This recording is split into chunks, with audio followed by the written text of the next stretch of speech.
Le temps passe tellement vite, on est déjà en mars et mine de rien, la trêve internationale déjà arrive et de deux, la fin de saison déjà arrive et approche à grands pas. J'espère vraiment que vous allez bien les amis, je suis très heureux de vous retrouver pour évoquer tous ces très beaux clubs de football. Pour mes pronostics de la Ligue des Champions retour, comme d'habitude, vous savez, dans ces vidéos pronos, certes, je sais qu'il y en a qui sont là que pour le prono, mais moi, je fais ça surtout pour parler de ces clubs. Le pronostic, pour moi, c'est un peu secondaire, évidemment. J'essaie d'être un maximum objectif. Et je vous ai fait une petite tier list, voilà, où je trierai les équipes en fonction de là où je sens si elles vont se qualifier ou éliminer en pourcentage. Je vous dirai à chaque fois le pourcentage.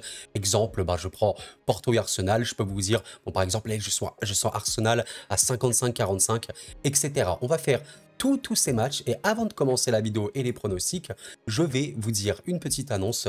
Nous serons en live pour les tirages au sort des quarts de finale et des demi-finales parce que oui, ce sera le tableau final qu'on connaîtra ce vendredi 15 mars à midi. Donc un petit peu avant midi, sur cette chaîne YouTube, il y aura un live. Je vous invite à venir nombreux si vous voulez qu'on découvre ça ensemble. Je pense que je peux avoir des réactions assez folles également. Je pense qu'on peut avoir des quarts exceptionnels. Et voilà, on a très hâte. Commençons avec ce très beau Arsenal Porto qui, peut-être qu'on l'attendait pas dans un premier temps, mais s'annonce excitant. Parce que, oui, Porto a réalisé un truc assez dingue, qui est de battre Arsenal. Voilà, battre Arsenal, bon, à domicile, certes, un but à la dernière seconde, et très honnêtement, les amis, j'ai revu un petit peu le match était affreux. Voilà, on va essayer d'être un maximum objectif. Je ne dis pas que Porto et Arsenal encore plus sont des équipes affreuses, absolument pas, mais le match en tant que tel était très verrouillé. Deux petits tirs cadrés dans l'ensemble du match, mais honnêtement, énormément de fautes. Il me semble que si on regarde, voilà, 14 fautes côté Porto, 22 côté Arsenal, c'était un match très moche. Et voilà, au final, Porto arrive comme ça, en huitième retour, en ayant 1-0. Mais le problème, il y a un problème les amis, c'est qu'Arsenal, à domicile, c'est un peu aberrant. C'est un petit peu aberrant et je vous ai retrouvé ça. Voilà le classement de la Première Ligue de cette saison. Donc on peut voir que dans le classement extérieur, Arsenal est premier quand même, avec Manchester City qui ont 29 points, quand même tous les deux, donc c'est énorme. Mais à domicile, c'est également énormissime. Arsenal est deuxième, juste derrière Liverpool, avec une seule petite défaite à domicile et 11 victoires, 35 points à domicile pour Arsenal. C'est énormissime. Et Arsenal, on va pas se mentir, c'est que ce résultat contre Porto, il est un peu à contre-courant. Je m'explique. Avant ça, ils ont quand même des résultats extrêmement satisfaisants et au-delà des résultats, un contenu monstrueux. Contre Crystal Palace, ils te mettent 5 buts, ils éteindent, mais vraiment, ils éteindent le Liverpool énorme de club cette saison 3-1. Ils font du 5-0 à l'extérieur contre West Ham, 5-0 contre Burnley, certes, qui est un peu dans les derniers, et après tu perds. Voilà, tu perds contre Porto, comme ça, c'est dingue. Mais juste après, tu défonces Newcastle, tu annihiles Sheffield 6-0. Enfin, voilà, cette équipe est absurde. C'est largement une des meilleures équipes d'Europe cette saison. Et si on regarde en Ligue des Champions les matchs à domicile qu'ils ont eu, un petit 6-0, voilà, contre Lens. Lens qui les avait battus à domicile. Un petit 2-0 contre Séville, mais Séville n'a absolument pas existé dans ce match-là. Et le premier match contre le PSV Eindhoven, c'était un 4-0 net et sans bavure. Donc cette équipe à domicile est absolument indécente. Et cela, évidemment, on sait que Porto, ça va quand même mieux. C'est pas non plus la folie furieuse dans le championnat. Bon, il y a toujours, vous savez, cette bataille à 3 entre le Sporting, Benfica et Porto. Porto est quand même en dessous. Voilà, bon, c'est pas non plus 30 points d'écart, mais c'est quand même en dessous, c'est quelques défaites. Tu restes quand même sur une exceptionnelle bonne victoire contre Benfica quand même, vraiment énorme 5-0. Tu gagnes 3-0 à l'extérieur dans le prochain match. Donc ça fait que Porto arrive avec vraiment des très bonnes intentions, on va pas se mentir. Maintenant, c'est Arsenal. Et Arsenal, oui, il y a aussi ce côté, vous savez, le poids historique. C'est vrai que ça peut jouer. Porto a un poids historique en Europe bien plus conséquent qu'Arsenal. C'est une vérité. Même les joueurs de Porto, il y a quand même des joueurs d'expérience, Pepe pour ne citer que lui, et Arsenal c'est beaucoup moins le cas. Maintenant, je vous mens pas, je pense que Arsenal qui n'est pas qualifié serait extrêmement choquant. Peut-être que Porto peut le faire, et évidemment que Porto peut le faire parce que c'est du football. Maintenant les amis, je vais quand même dire Arsenal qualifié, et je le sens vraiment bien. Voilà, je les mets tout en haut parce que pour moi, donc voilà, forcément Porto, je les mets en bas. Dans éliminer, je le sens vraiment bien. Pourquoi? Parce que tu es à domicile, tu es une équipe qui a un volume d'occasions absolument démentiel. Je rappelle quand même que en première ligue, si on s'intéresse un petit peu à la première ligue, regardez un petit peu Arsenal, c'est 70 buts marqués, donc la meilleure attaque, 24 buts encaissés, donc la meilleure défense. Cette équipe est absolument indécente et j'ai pas envie de vous dire que c'est l'histoire d'un seul match. Le fait qu'Arsenal ait perdu contre Porto, limite c'était de la chance pour Porto. Porto a vraiment bien joué son coup. Mais je pense qu'il y a aussi eu, vous savez, cette digestion de revenir en huitième de finale après longtemps, t'as pas d'expérience, et ça joue. Maintenant, t'as l'Emirates. L'Emirates au retour, les amis, c'est, je pense, dans le top 3, top 4 des pires matchs retour que tu peux faire en Ligue des Champions. Et donc, je vais quand même dire une victoire d'Arsenal, une qualification en tout cas. Et je sens du 75-80 pour Arsenal. Et du coup, voilà, 20 pour environ pour Porto, qui, je pense, peut se faire balayer. Et encore une fois, un Porto qui peut être bon. Voilà, on sait que c'est pas forcément défensivement, ils sont les meilleurs, même s'ils ont été très très bons à domicile. Mais je vois même une victoire large pour Arsenal. Et au cas contraire, bah, je vous mens pas que Porto qui se qualifie serait pour moi le truc le plus choquant. Parce que vraiment, ça veut dire que tu dois faire un résultat Arsenal. À minima, tu ne dois pas perdre à Arsenal. Honnêtement, tu fais un match nul, c'est vrai que tu es qualifié. Mais est-ce qu'ils en sont capables dans ce degré d'intensité, surtout quand tu sais qu'Arsenal, c'est facilement une des meilleures équipes du monde en première période. Je pense que, ouais, vraiment, vous savez, dans la 30, même les 20 premières minutes, Arsenal te met une pression absolument débile. Je ne sais pas trop comment Porto va tenir ça, mais tu me dis qu'il y a 0-0 à la mi-temps entre Arsenal et Porto. Alors je pourrais y croire pour Porto. Voilà, j'ai absolument rien contre les amis de Porto, mais je vais quand même dire une qualification Arsenal. Ah là là là là, quel beau match, quel match tellement excitant entre le Barça et le Napoli. Waouh, alors ça c'est vraiment un match assez incroyable, parce que le match aller s'est terminé sur le score de 1-1, et on va pas se mentir les amis, je suis pas du tout barcelonais, mais faut le dire, Barcelone a à peu près éteint Naples. Faut le dire, Barcelone a été au-dessus de Naples, mais un déchet à la finition beaucoup trop important. On sait que l'attaque du Barça peut avoir beaucoup de soucis à la finition, et ça a été en fait une des histoires de ce Barça-là cette saison-là, mais l'histoire du Barça cette saison, c'est surtout une défense totalement moisie. Je suis désolé, mais les joueurs défensifs du Barça, individuellement, quand tu les vois, tu te dis c'est énorme, mais il y a eu une période en 2024 notamment, le nombre de buts encaissés, 4 ici, t'en as 2 contre le Betis, t'en as 4 contre Bilbao, t'en as 5 contre Villarreal, enfin c'est indécent. Et on a rarement vu le Barça comme ça. Pourtant, Araujo, Christensen, Koundé, je veux dire, c'est des joueurs individuellement qui sont forts, qui ont prouvé la saison dernière, mais on rappelle quand même que la défense, une bonne défense, c'est pas simplement les défenseurs et le gardien. Bien défendre, c'est collectif. On parlera après de l'Inter. Bien défendre, l'Inter défend très bien, mais pourquoi? C'est pas simplement les défenseurs centraux, c'est l'équipe qui défend. Et malheureusement, alors je sais que certains supporters du Barça voulaient que Busquets parte absolument, et honnêtement ça peut s'entendre, il a fait son temps, et on part avec autre chose. Mais le fait que Busquets n'était plus là pour être ce milieu équilibrant a aussi beaucoup joué dans ce Barça-là, qui a beaucoup souffert de cette perte notamment. Et voilà, une équipe qui défend globalement moins bien. Il y a aussi des blessures malheureuse, extrêmement malheureuse, qui me peine énormément. Je suis vraiment triste. Voilà, je suis pas du tout supporter du Barça, mais je suis un amoureux de football. Quand tu vois, je suis désolé, mais De Jong, quand tu vois Pedri se blesser encore une fois, c'est affreux, et le Barça devra faire 100. Le Barça devra faire 100. Il y a une chose qui est bien quand même côté Barça, c'est que depuis ce match où ils sont pris 3 buts contre Grenade, tu t'en es pris un seul contre le Celta, un seul contre Naples qui remplit un but particulier où Osimhen il marque vraiment avec un petit peu aucun ballon, et après c'est que des clean sheets contre Getafe, contre Bilbao et contre Mallorca, donc c'est bien. D'ailleurs voilà, contre Mallorca, un match qui était encore une fois dominé par le Barça, 20 tirs, 6 cadrés, beaucoup de déchets, on sait qu'ils peuvent générer d'occasions, on sait que parfois c'est pas très beau, mais une équipe qui est dominante, et Lamine Yamal qui est un peu dans la forme de sa vie, j'allais dire, mais qui est simplement à l'aube de sa très grande carrière peut-être. Exceptionnel joueur. J'allais dire, cet homme est en train de sauver le Barça, mais c'est encore un petit garçon. Il est exceptionnel. Et voilà, mine de rien, ça a turnover. Il y avait notamment les Lewandowski sur le banc, mais ils ont réussi à gagner. Et je pense qu'ils arrivent dans les bonnes dispositions à domicile contre un Naples. On va quand même en parler. Naples qui va mieux. Vraiment, Naples qui va mieux. On sait que c'était très compliqué pour Naples ces derniers temps. Mais depuis ce match nul contre le Barça, où honnêtement à domicile, ils ont été très grandement mis en difficulté. D'ailleurs, il me semble que oui, c'était voilà, le tout premier match de Calzona, le nouveau coach de Naples. C'était extrêmement compliqué contre un Barça qui t'a quand même acculé à domicile. Après ça, c'était quand même bien mieux. Contre Cagliari à l'extérieur, tu es un peu malheureux, tu te fais prendre à la dernière seconde, mais globalement, je trouve que tu as une meilleure dynamique. Évidemment, il y a eu cet exceptionnel bon match contre Sassuolo, vraiment très largement dominé. Voilà, vraiment, quand tu as du 27 tirs, 9 cadrés, autant de possession, et en plus, ça jouait très bien. Là, on a retrouvé, dans ce match-là, les amis, là, j'ai revu, je me suis dit, oula, on dirait le Napoli de la saison précédente, qui était champion d'Italie, je le rappelle, qui vraiment était parmi les meilleures équipes d'Europe. Et là, je me suis dit, waouh, on revoit un petit peu ce Naples-là. Juste après, il confirme contre une Juve qui, je le rappelle, ne joue pas l'Europe cette saison. La Juve qui était très bien, bon, qui va un peu moins bien en ce moment, mais Naples a réussi à les battre encore avec un Kvaratskhelia en feu. Kvara est très bon en ce moment. Et même quand il statait pas, quand il ne faisait pas de passe ou de but, il était plutôt bon. Là, je le trouve vraiment très bon.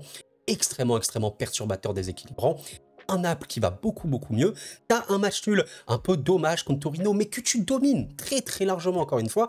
22 tirs, 8 cadrés. Tu retrouves les principes de jeu de Naples. Et honnêtement, ça va être un match de malade. Un match de malade. Alors, on n'est pas au Camp Nou. Je rappelle quand même, on est au stade olympique Luis Compagnie, excusez-moi si je le prononce mal, ami catalan. Mais voilà, on n'est pas au Camp Nou, le fameux stade mythique du football, mais on est à domicile pour le Barça. Ça va être très particulier ce match, je pense, parce qu'on est sur deux équipes qui allaient vraiment très mal, qui vont bien mieux, et qui arrivent avec des faiblesses compensées. Quand je dis des faiblesses compensées, le Barça avait des soucis défensifs absolument aberrants. Ça va beaucoup mieux sur ce plan-là. Naples avait un souci plutôt même mental et collectivement parlant vraiment fébrile et pas beaucoup de finition globale. Là, ça va aussi bien mieux. C'est compliqué et honnêtement, vous savez les amis, je suis en train de me dire que c'est peut-être un match, pourquoi pas, que je verrai aller en prolongation. En prolongation, mais quand même, je mettrai le Barça qui se qualifierait pour une raison qui me semble assez simple. Le Barça, bon, déjà évidemment, le poids historique du club, il est absolument très concret. Et aussi, je me base par rapport au match aller, où globalement, on aura peut-être cette même compo contre le Barça pour Naples. Il y a eu, on va dire, allez, comment vous dire, un Barça qui était au-dessus. Alors certes, Pedri et De Jong ne seront pas là, on va voir comment ça va se passer, mais Gundogan sera là, Lewandowski qui marque beaucoup plus, il sera là, Lamine Yamal sera là, normalement Cancelo, etc. seront là. À domicile, on sait qu'ils peuvent se générer d'occasions. Je rappelle encore une fois que le Barça n'a pas un problème de se générer des occasions. Regardez depuis le début de saison, le Barça est une des équipes qui s'en procure le plus. Mais il y a un peu ce combo de manque à la finition important, et pourtant, ils ont marqué beaucoup de buts, mais le Barça peut être limite la meilleure attaque d'Europe aujourd'hui, avec plus de finition, vous comprenez. Et surtout, ce souci défensif aberrant. S'ils ont plus ça, le Barça devient instantanément une des meilleures équipes d'Europe. Faut corriger ça, évidemment. Et je pense que sur ce match contre Naples, ils peuvent passer. Mais je pense que je vais dire quand même la prolongation. Ce serait dingue. Je pense quand même que, si on est honnête, le truc le plus probable, ce serait quand même une qualification dans le temps réglementaire du Barça. Mais je vois pas un écart de fou comme Arsenal-Porto. Je dirais quand même du 60-40 pour le Barça. Peut-être que je peux monter à 65. 35, mais pas plus, parce qu'on sait jamais si Naples marque le premier but, on sait jamais, ça peut aller très vite. Je vais quand même dire prolongation. Ça me paraît un petit peu la hype, le pronostic de la hype, ça. Prolongation et qualification du Barça quand même. Peut-être dans le temps, ouais, vraiment prolongation. Peut-être un 2-1 comme ça en prolongation, c'est pas. Mais je vois pas des tirs au but. En vrai, s'il y a des tirs au but, là, je t'avoue que ce serait un peu étonnant. Je vais quand même dire une qualification du Barça, mais en prolongue. Ah, ça, c'est vraiment un très beau match. C'est vraiment un match, comme je disais, au match aller, un match que pas beaucoup de gens vont voir, je pense, et pourtant il est très hypant parce que c'est sûrement le huitième de finale le plus équilibré. C'est sûrement le huitième de finale où les deux équipes peuvent passer, parce que le Borussia Dortmund comme le PSV Eindhoven, ce sont deux équipes qui vont bien mieux, mais en vrai, pour le cas du PSV, c'est l'équipe qui a toujours été très bien. Cette saison, bon bah voilà, c'est en championnat, c'est aberrant, hein, c'est aberrant. 22 matchs gagnés, 3 matchs nuls, 80 buts marqués. 80, ok. Et encore, tu me dis, ouais, bon, bah 80, imagine, tu te prends beaucoup de buts. Mais non, 13 petits buts encaissés. Voilà ce qu'est le PSV. Alors oui, en LDC, c'est beaucoup plus compliqué. C'est normal, c'est la Ligue des Champions, mais tu sors quand même voilà, de cette poule. Tu perds une seule fois 4-0, certes, contre Arsenal. Et après, ben, tu fais un match voilà, chez toi, contre Dortmund, qui est vraiment bien. Et voilà, donc tu es une équipe forte avec un De Jong qui est en feu, hein, qui est un des meilleurs buteurs d'Europe actuellement. Il est excellent. Voilà, vraiment, le PSV va très bien et arrive vraiment avec ce côté tu es gonflé à bloc pour faire un résultat à Dortmund. Maintenant, à Dortmund, faut pas se mentir, c'est une équipe aussi qui va vraiment mieux. Je pense qu'il y avait un petit creux pour Dortmund, mais aujourd'hui, ça va beaucoup mieux. Alors, il y a quand même un truc à noter pour moi concernant Dortmund, extrêmement important, c'est au niveau du classement Bundesliga.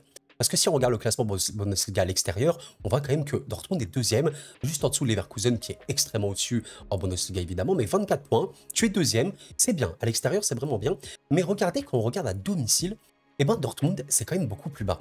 On a le Bayern et le Bayern 35 et 34 points à domicile, c'est énormissime. Stuttgart les suit de près, ensuite Leipzig et ensuite Francfort et Dortmund avec seulement 23 points à domicile. Donc ça c'est une vérité. Quand j'ai fait mes recherches pour ce match, j'étais en mode mais Dortmund va bien. Mais est-ce que à domicile j'ai cette impression que c'est pas non plus fou.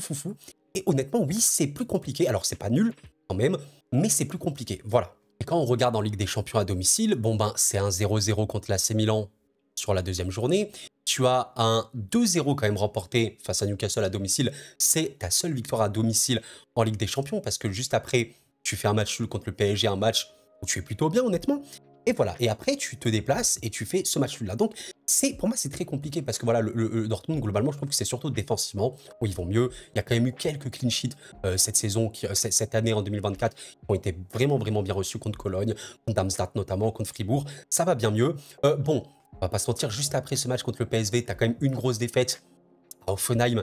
Ça, c'est un peu dommage quand même, parce que tu es à domicile. Encore une fois, tu domines ce match-là. Je cherche vraiment pas à dire que Dortmund à domicile, c'est nul. Pas du tout. Ça te met très souvent une pression de malade mental. Ça se génère énormément d'occasions. Mais tu peux les prendre en compte. Tu peux parfois avoir une réussite et eux, un manque à la finition. Voilà, mais ils ont des joueurs de fou. Sancho est revenu. D'ailleurs, il a marqué, il me semble, récemment. Reus, Malen, Füllkrug. Enfin bref, Sabitzer.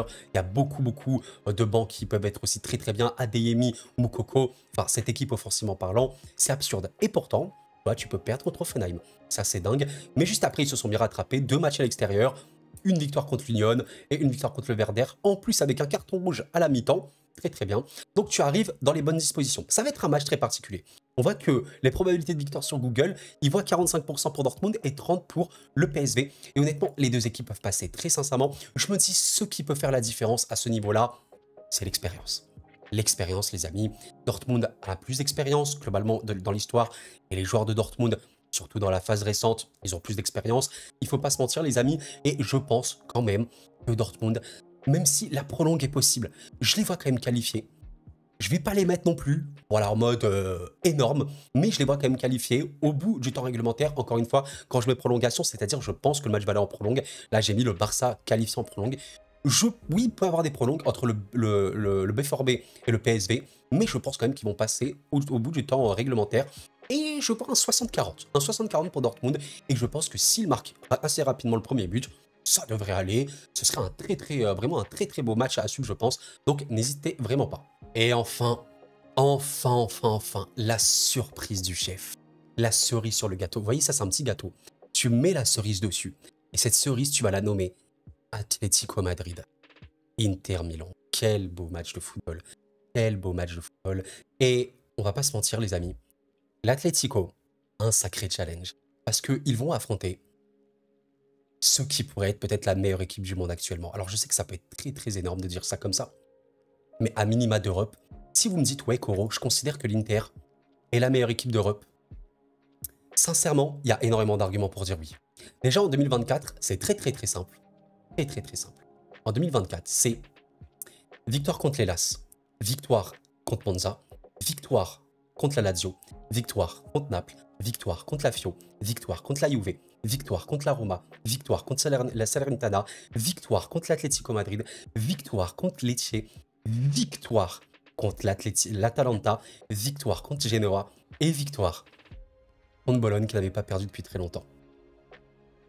L'Atlético Madrid n'a absolument rien connu d'autre que la victoire en 2024. Et au-delà de la victoire, parce que je regarde quand même les matchs, c'est hallucinant. Le niveau de jeu affiché par l'Inter est hallucinant. Le dernier match qui était compliqué, ils ont quand même fait tourner. Ils ont fait tourner. Mais c'est aussi la qualité des très grandes équipes. C'est gagner même quand tu es en difficulté. Même quand tu affrontes une très grande équipe de Bologne. Va très bien. Bologne, 4e de Serie A. Ça a enchaîné énormément de victoires avant cette défaite. Mais honnêtement, les amis, l'Inter est flippant. L'Inter est absolument flippant. Ça te met des gros scores, des 4-0, 4-0, 4-2, comme ça. Une équipe qui a 70 buts marqués en Serie A. Rendez-vous compte. 13 buts encaissés. 13 buts encaissés. Cette équipe est hallucinante. Hallucinante, sincèrement. Et oui, je pense qu'on est à minima, bien sûr, sur une des meilleures équipes d'Europe, de très très loin, et peut-être la meilleure équipe d'Europe actuellement. Je sais pas. Donc oui, le challenge va être indécent. On regarde le match aller, un match que l'Inter doit gagner 2-0, même 3-0, ils auraient totalement pu. Arnautovic a beaucoup raté avant de marquer. Lautaro Martinez, il a également raté. Mais voilà, pour expliquer la force de cette Inter, il y a évidemment le jeu qui est monstrueux. Une équipe qui collectivement est indécente, avec un entrejeu Barella, Çalhanoğlu, Mkhitaryan phénoménal, des pistons comme Darmian, Di Marco, absolument hallucinant. Voilà, une charnière défensive qui donne très très grandement satisfaction. Bastoni extrêmement important dans le jeu. Voilà, le Thuram Martinez, il fonctionne de tonnerre. La meilleure doublette d'Europe sûrement. Yann Sommer est extrêmement performant. T'as un banc monstrueux. Dumfries notamment, on a vu que Fratesi peut totalement apporter. Sanchez, Arnautovic, c'est assez dingue. Et t'as évidemment un homme qui réunit tout ça, Inzaghi. Inzaghi, les amis, je pense qu'il a inculqué une mentalité dans cette équipe. C'est ce qui fait la différence au plus haut niveau. Tu as beau bien jouer, être très très beau, marquer des buts et tout, mais si tu n'as pas le mental, le mindset, tu vas pas réussir. Et le mindset a été totalement apporté à cette équipe de l'Inter par Inzaghi. Exceptionnel travail. Donc quand on dresse ça comme ça, on se dit, ouais mais attends mais Koro, du coup là tu vois quoi, l'Inter qualifié 100% et l'Atlético Madrid éliminé 0%. C'est plus compliqué. C'est plus compliqué pour une raison simple. L'Atlético Madrid, c'est sûrement l'équipe la plus orgueilleuse d'Europe. Tu peux pas leur faire à l'envers à ces gens. Même s'ils perdent 3-0, ils voudront toujours essayer de gagner. Et l'Atlético Madrid, alors, j'ai vu un truc assez dingue, je vais vous montrer. Je suis parti regarder le classement de la Liga de cette saison et que j'ai vu le classement extérieur. Le Real Madrid à 31 points à l'extérieur, c'est la meilleure équipe. Barcelone et Girona à 27-27. Et regardez où se trouve l'Atlético. 15 points à l'extérieur. 15 petits points. Et seulement 8e de Liga. Par contre, le classement domicile, là, ça change tout. Parce qu'à domicile, l'Atlético est la meilleure équipe d'Espagne. 0 défaite, un seul nul et 13 victoires. 13 victoires à domicile, c'est énorme. 40 points. Et donc, oui, il y a vraiment, en fait, un Atlético à domicile, à l'extérieur. Et c'est ça, en fait, le grand mal, la grande tristesse que j'ai par rapport à cet Atlético. Si cet Atlético était régulier à l'extérieur, ça pourrait jouer le titre en Liga tranquillement. Parce qu'à domicile, ils sont quasi imprenables. Et au-delà de la Liga, on va être honnête les amis, en Ligue des Champions, ça va également. Tu as un match à domicile contre le Feyenoord que tu remportes 3-2, alors oui, tu prends des buts. On va dire que cette saison, l'Atlético défend quand même moins bien. Tu as un match contre le Celtic à domicile, 6-0 net et sans bavure. Et tu as un match contre la Lazio, 2-0, victoire également. Donc, si on récapitule, l'Atlético Madrid, cette saison, toute compétition confondue, bon, je ne coupe pas la Coupe du Roi ou quoi, parce que j'ai pas les stats, mais c'est que des victoires et un seul nul à domicile cette saison. Que des victoires et un seul nul. Donc, vous vous rendez compte à quel point on est vraiment face à un truc de malade. Un truc de malade parce que cet Atlético Inter, il a tout pour avoir une saveur unique. Très unique. Je vous le montre quand même. Évidemment, le classement de l'Inter à domicile en Serie A, c'est 37 points. Donc, c'est énormissime devant tout le monde. Et à l'extérieur, c'est encore plus affligeant. 38 points. Voilà, 0 défaite à l'extérieur. 0 défaite à l'extérieur. Je ne sais pas si on se rend compte. Pour l'Inter, c'est absolument choquant. Et donc, voilà, ce match, tout est possible. Vraiment, tout est possible. Et en plus, pour un peu concrétiser le tout, il y a une stat assez dingue. L'Atlético Madrid n'a jamais perdu à domicile en phase finale de Ligue des Champions sous l'ère Diego Simeone. Ça, c'est assez dingue. C'est dingue de se dire quand même que ce club de l'Atlético Madrid, entraîné par Simeone depuis des années maintenant, n'a jamais connu la défaite en phase finale à domicile. C'est quand même dingue. C'est vraiment dingue. Et donc, pour mon pronostic, les amis, et c'est là où ça devient très compliqué, évidemment que je ne vais pas mettre l'Atlético ici, et ni là-bas, alors attendez, où on va les mettre. En fait, pour moi, ce qui est très compliqué à analyser, c'est que l'Inter est sur la forme de leur vie, ils sont absolument imbattables, et à l'extérieur, ils ne perdent même pas. Ok. L'Atlético, pour remontrer un peu les résultats récents quand même, ça va pas. Honnêtement, ça va pas. Il y a une défaite contre Cadiz. Vraiment, les amis, Cadiz en Liga, je rappelle quand même que c'est 18e, c'est la pire attaque de la Liga. Ils ont gagné 2-0. Certes, tu gagnes juste avant contre le Betis, mais regardez, avant une grosse défaite 3-0, un match très semant contre Almeria. Almeria qui est dernier, 0 victoire. Almeria qui a fait un 2-2. très décevant. Juste avant, bon, bah, tu as une défaite. Tu as certes une grosse victoire contre Las Palmas, mais avant, contre Séville, ça va pas. Contre l'Atlético Bilbao, ça va pas.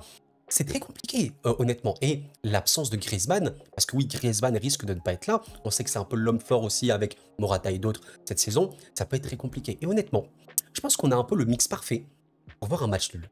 Parce que l'Inter peut totalement tenir un match nul. On sait qu'ils sont totalement capables. Et de toute façon, 0-0, 1-1, 2-2, pour l'Inter, c'est qualification. Ils peuvent totalement le faire. Et de toute façon, l'Atlético ne perd pas à domicile, n'a jamais perdu à domicile, en plus dans leur histoire avec Simeone en phase finale de LDC. Et voilà, les phases me paraissent assez logiques pour un match nul et du coup, une qualification de l'Inter parce qu'un match nul est qualifié. Donc je vous avoue, n'hésitez vraiment pas à me dire ce que vous en pensez de ce match, mais si vous me dites que l'Inter d'Inzaghi sera la première équipe à battre l'Atlético de Simeone chez elle, eh ben waouh, waouh, et ça prouvera vraiment que l'Inter est un des énormes favoris de cette compétition. Donc pour conclure, je vais quand même dire une qualif de l'Inter, mais un match nul totalement. Je pense que le match nul est vraiment le truc le plus probable. Si l'Atlético gagne, waouh, ce serait vraiment dingue, tout est possible. Tout est possible dans le football, mais je vais dire une très belle victoire, qualification plutôt de l'Inter, et on va dire qualifié quand même à 65%, 35% pour l'Atlético qui, ça va être compliqué, et surtout avec Griezmann en moins. Voilà. Et voilà les amis pour mes pronostics de cette journée retour de Ligue des Champions. Une vidéo extrêmement longue parce que je prends beaucoup de plaisir déjà à parler de tout ça. Et surtout qu'au-delà des pronostics, je veux parler de ces équipes-là. Là, j'ai vraiment traité ces équipes au maximum que je pouvais, avec le maximum d'objectivité possible. Je suis désolé si jamais, bon, j'étais un peu moins objectif de temps en temps. J'essaie de l'être un maximum. Mais voilà, je prends beaucoup de plaisir. Donc, n'oubliez pas les amis, au-delà des pronostics, le plus important, c'est de parler de football. Peut-être que je vais totalement me tromper, que ni Arsenal, ni Dortmund, ni l'Inter, ni le Barça vont se qualifier. Peut-être, hein, peut-être, mais je vois quand même que ces équipes se qualifier. Et waouh, ça ferait des huitièmes, des quarts de finale de malades mentaux. Et je termine cette vidéo par dire que je serai en live. Si vous avez raté le message au début, je serai en live ce vendredi à midi pour évoquer ces tirages exceptionnels. Bref, les amis, excellente semaine à vous. Profitez bien des derniers jours avant la trêve internationale et c'est bientôt la fin de saison. Prenez soin de vous, c'était Koro et la paix sur vous.